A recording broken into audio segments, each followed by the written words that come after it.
Former MK fighter James April encourages youth to actively shape a better society. Cape Town, 30 years after the first democratic elections, former MK fighter, 84-year-old James April, who was among the first colored people to join the ANC's Umkhonto Sizwe MK military wing, said some political parties lacked commitment and encouraged the youth to be more involved in shaping society. The leaders of 90s and early 2000s knew where they came from, and they were fully committed to building a new non-racial society, April said.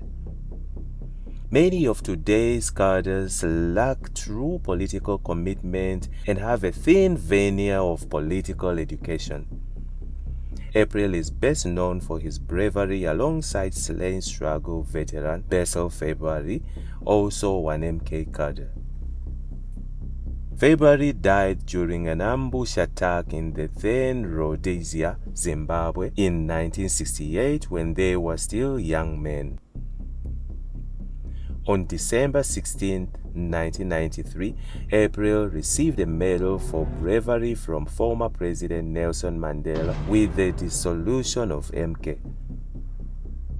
April became active in the Colored People's Congress in 1961 and underwent training in Glamour in 1962 according to early writings about him. He was detained alongside February in 1962 for painting political slogans and participated in what was known as the Wankie campaign. He was the secretary of the branch in Athlone, the home of Alex Laguma, political prisoner and activist and later novelist. He grew in a Bokmakiri and was one of the 7 children and was just 6 during World War II.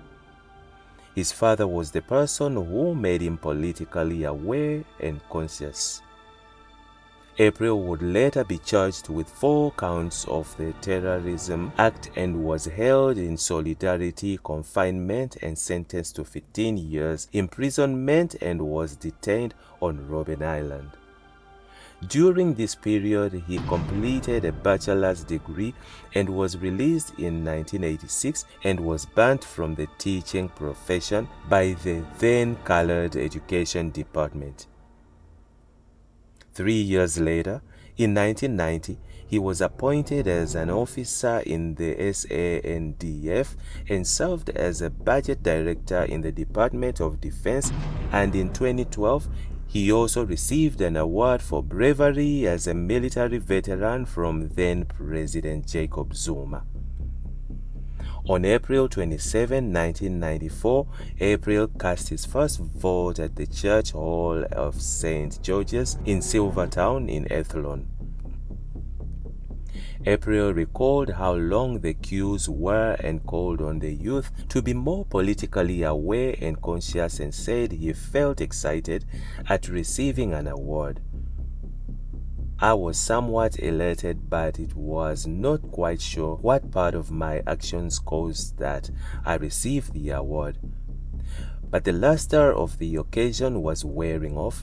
I said for some time to fellow workers at UWC that we need a strong opposition to keep the government of its toes because the youth need to get involved in political affairs at an early age, in their late teens when they are a bit more mature.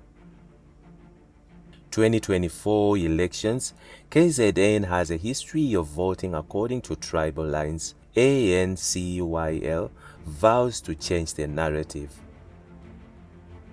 ANC Youth League ANCYL President Colin Malachi claimed that KwaZulu-Natal KZN has a history even post-1994 of people voting according to tribal lines, hence the voters' pattern shift.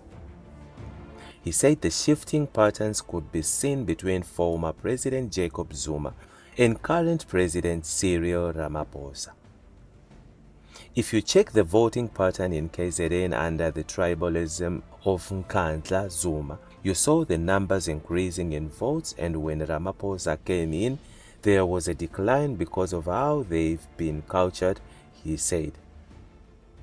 Malachi said this was the only challenging part about winning over KZN, but with the measures put in place, he was confident that ANC would retain control in the province.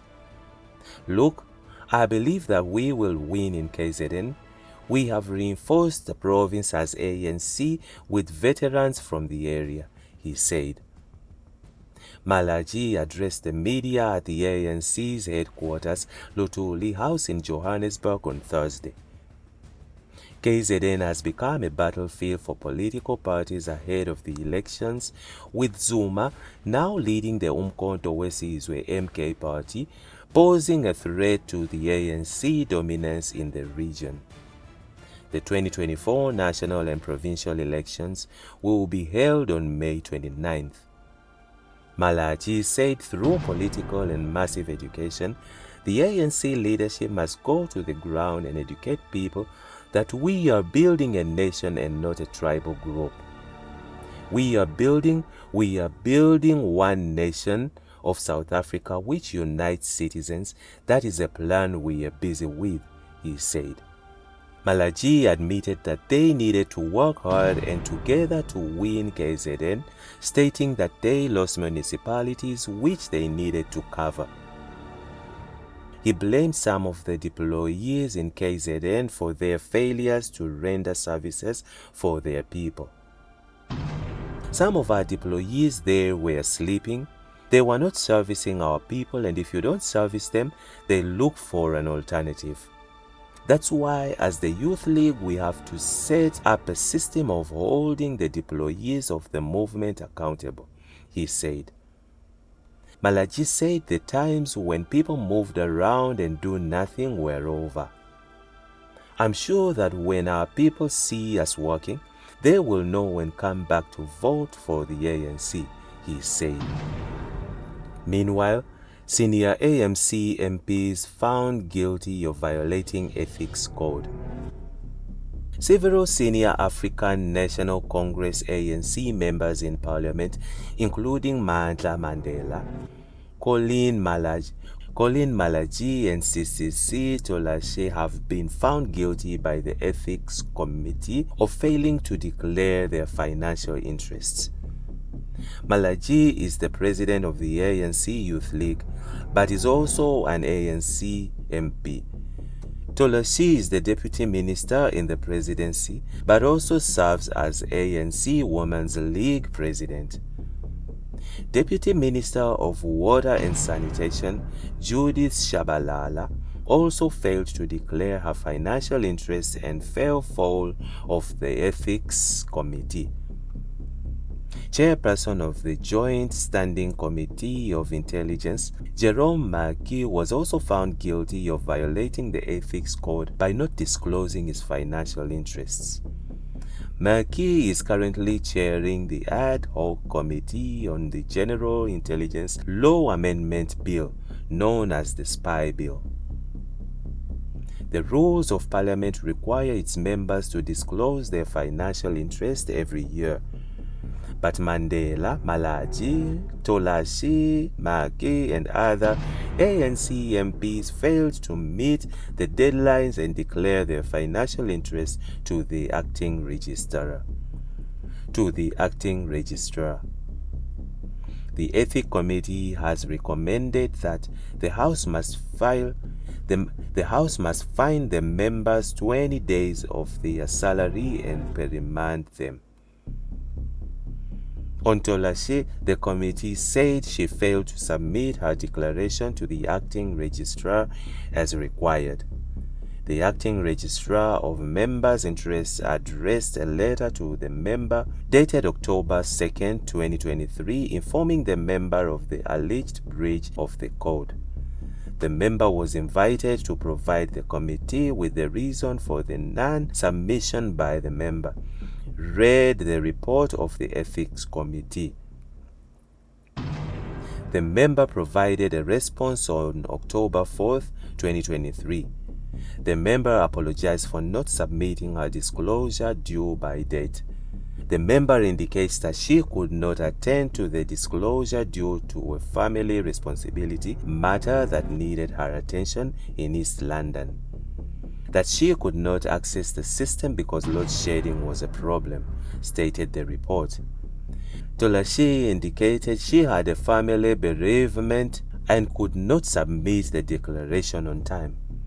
The report added that she was found guilty of violating the Code of Ethics, and the reasons she provided were not sufficient. The committee also found it was not the first time that Tolashi had breached the code. She was found guilty of the same offense in 2019. On Malachi, he also failed to meet the deadline and submit his financial interests. The acting registrar wrote to him about this, and Malachi said he had an emergency and could not submit his declaration on time. The member indicated that he failed to submit his disclosure by the due date because of family emergency. The member did not give any details of the family emergency or when it occurred, said the report. Malachi was found guilty of violating the ethics code and was asked to make representations on mitigation of sentence, but he did not. On Mandela, the committee found that he also breached the code of ethics, but Mandela said it was the first time in 14 years as a MP that he had missed the deadline to submit his declaration. He said he could not submit on time due to personal reasons, but the committee dismissed his explanation. The committee did not accept the member's explanation that he failed to provide a disclosure because of personal reasons. The committee noted that the time period of a month is enough time to allow the member to disclose, said the report. Maki also docked his salary for 20 days after the Ethics Committee found he violated the code last year when he did not submit the declaration of interest to the acting registrar as required. Maki indicated to the committee that he could not submit on time and his laptop was in Tzaneen, Limpopo. The committee said members have a month to table their declarations and do not have to wait until the last minute. Maki said it was the first time in 19 years he did not submit his declaration of interest by deadline. But the committee did not accept his reasons for the late submission and found him guilty. And that's it from Injibs Network. Stay tuned to our celebrity and gossip news.